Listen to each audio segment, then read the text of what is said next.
Hello everyone, कैसे हो आप सब। आई होप सभी अच्छे होंगे और अपना प्रॉपर तरीके से रिवीजन भी कर रहे होंगे। तो देखिए, लास्ट वीडियो में हमने चैप्टर 6 को कंप्लीट कर लिया था, तो आज हम चैप्टर 7 से स्टार्ट करेंगे। तो हमारे चैप्टर 7 का नाम है परमुटेशन एंड कम्बिनेशन।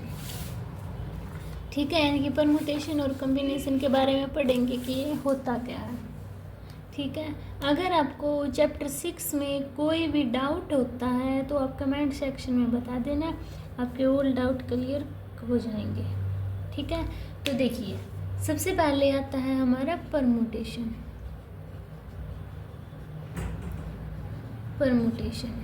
परमुटेशन क्या होता है? Determine the number of possible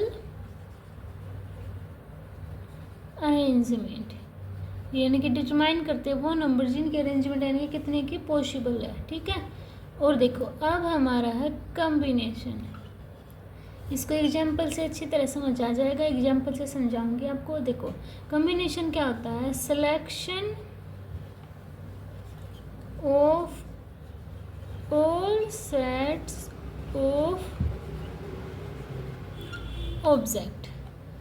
ठीक है, ये हमारा कॉम्बिनेशन होता है। जैसे एग्जाम्पल लो, मेरे पास 2 पैंट्स हैं और 2 है मेरे पास शर्ट्स। ठीक है, ये 2 रेड और ब्लैक, इनकी रेड कलर की है, ब्लैक कलर की है। ये मेरे पास पैंट्स हैं और ये ग्रीन और ब्लू, यानी कि ये शर्ट्स हैं। ठीक है, अब देखो रेड का मैं ब्लू के साथ कॉम्बिनेशन बना सकती हूँ, रेड का मैं ग्रीन के साथ भी बना सकती हूँ, है ना। ग्रीन का ब्लैक के साथ भी बना सकती हूँ और ब्लू का रेड के साथ भी बना सकती हूँ ना। तो ये क्या होगी मेरी परमुटेशन एंड कम्बिनेशन, यानी कि कंबाइन करना इनको। ठीक है, अब देखिए एक और एग्जांपल, जैसे कि हमारे पास ये ABC ये दिए हुए हैं, इनके हमें टू पॉसिबल अरेंजमेंट बनाने, तो कैसे बनेंगे?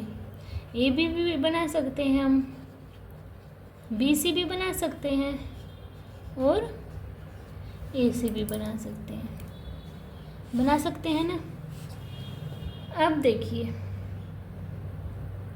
अब आता है मेरा थर्ड में क्या है? अब प्रिंसिपल ऑफ काउंटिंग। देखो प्रिंसिपल ऑफ काउंटिंग क्या होता है? इफ एनी इवेंट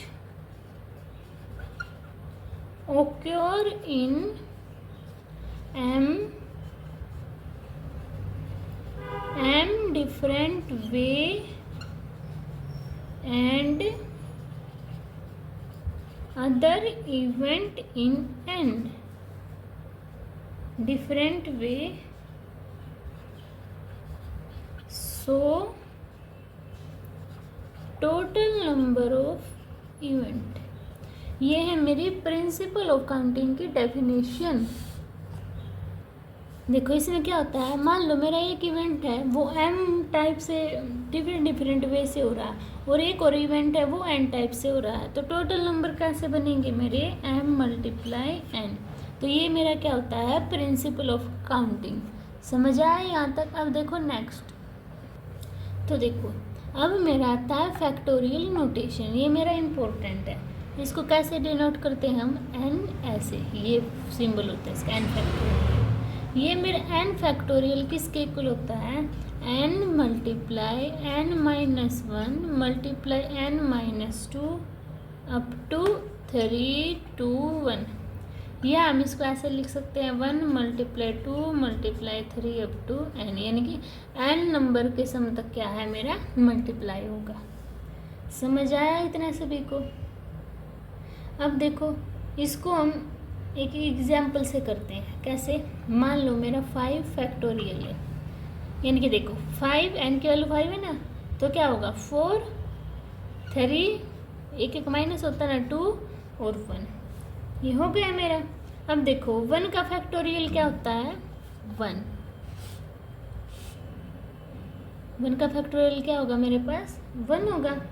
अब देखो 2 का फैक्टोरियल क्या होता है मेरे पास 2 × 1। यहाँ तक बात समझ आई सभी को।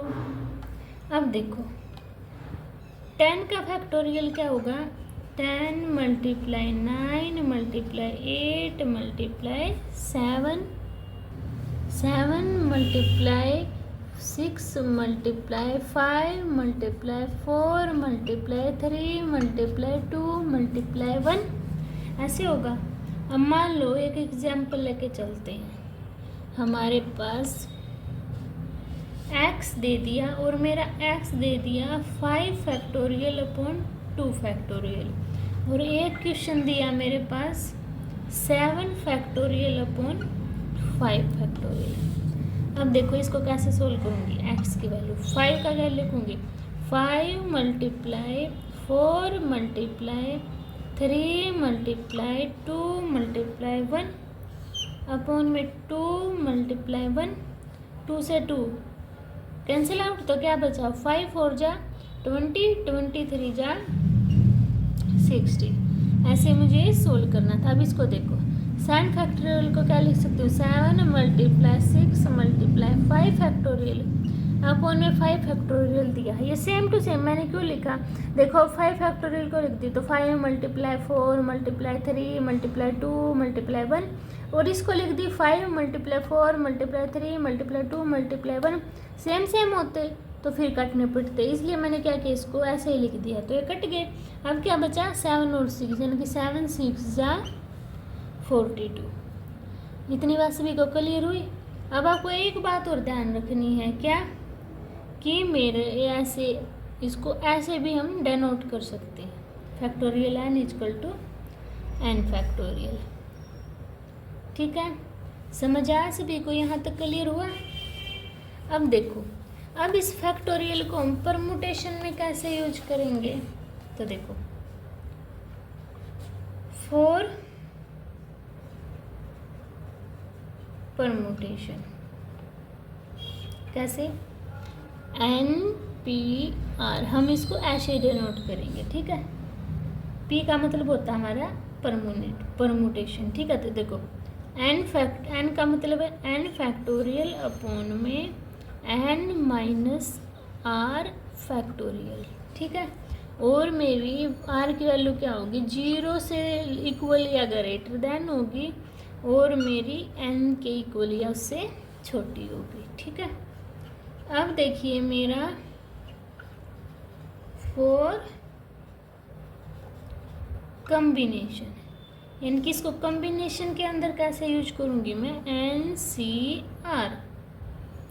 NCR में कैसे होगा, ऐसी का मतलब कम्बिनेशन हमारा, तो देखो n फैक्टोरियल अपॉन में n - r फैक्टोरियल और r फैक्टोरियल, तो हमारा ये होता है कम्बिनेशन का n फैक्टोरियल अपॉन में n - r फैक्टोरियल और r फैक्टोरियल। ठीक है, तो ये था हमारा चैप्टर 7 का इंट्रोडक्शन। इसी बेस्ड पे हमारे सारे सम होंगे। ठीक है, तो अब हम नेक्स्ट वीडियो में एक्सरसाइज 7.1 को स्टार्ट कर देंगे। इस इंट्रोडक्शन को आप अच्छे से रिवीजन करना। अगर आपको इसमें कोई भी डाउट होता है तो आप कमेंट सेक्शन में बता देना, आपके ऑल डाउट क्लियर हो जाएंगे। मिलते हैं नेक्स्ट वीडियो में, बाय बाय।